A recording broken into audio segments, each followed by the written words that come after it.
अस्सलाम वालेकुम। आपका सवाल था दुहाई लफ्ज़ कैसे बना। दुहाई है, कहते हैं दुहाई है, दिल देता है रो रो दुहाई, किसी से कोई प्यार न करे। क़तील शिफ़ाई की बहुत खूबसूरत नज़्म है, ये गीत है।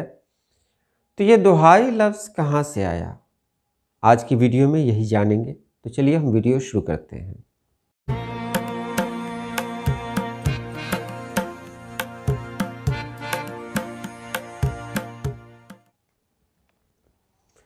दुहाई लफ्ज़ एक ज़माने से इस्तेमाल हो रहा है, आज से नहीं।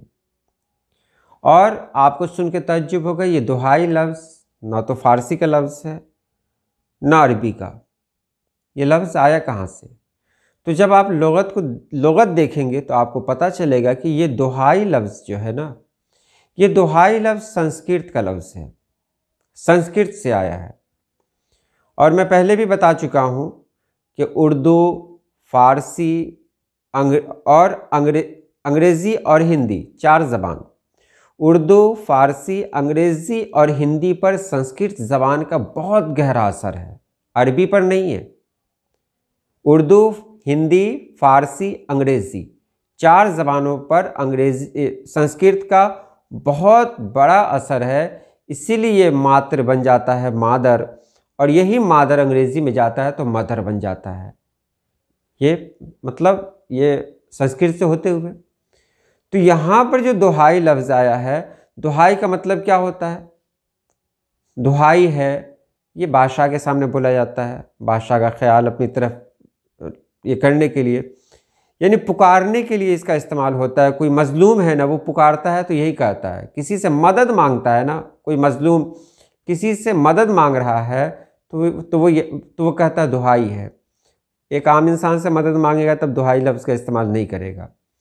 वो उस इंसान के पास जाए मदद मांगने के लिए जो उसका आखिरी सहारा हो, वहाँ कहता है दुहाई है महाराज, दुहाई है बादशाह, वहाँ पे इस्तेमाल होता है।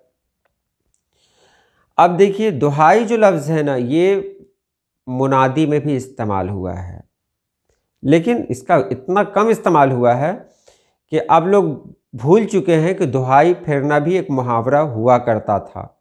बहुत कुछ है, दुहाई फेरना यानी मुनादी करना पहले के ज़माने में। बहरहाल बात हो रही थी दुहाई लफ्ज़ की।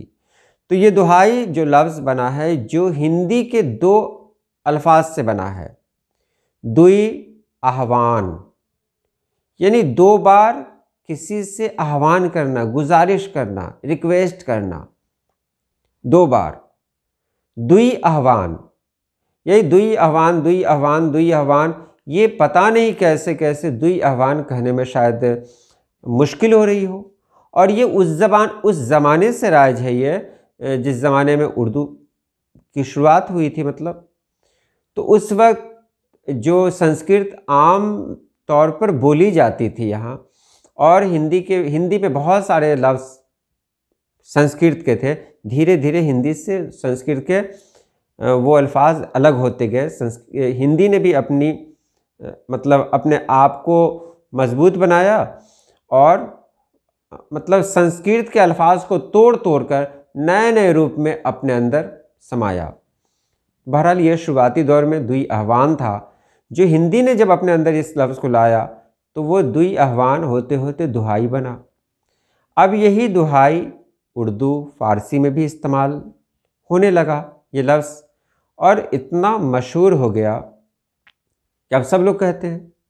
गज़लों में, नज़्मों में इस लफ्ज़ का इस्तेमाल देख सकते हैं। दुई आह्वान यानी 2 बार किसी से इल्तिजा करना, 2 बार, एक बार है ना, एक बार नहीं, इल्तिजा किया, 2 बार आह्वान किया, इल्तिजा किया, गुजारिश की, रिक्वेस्ट किया, 2 बार। दुई माने होता है 2, तो 2 बार गुजारिश करना, वहीं से दुहाई बना। और 2 बार गुजारिश किससे की जाएगी? तो बादशाह से की जाएगी, या वो हुक्मरान जो मतलब जिसकी हुकूमत में हम रहते हों, उससे की जाएगी। तो ये मतलब रहा दुहाई का। उम्मीद आपने समझ लिया होगा। तो आज के लिए इतना ही। अल्लाह पाक आप सभी लोगों को खुश रखे, आबाद रखे। अल्लाह हाफिज़।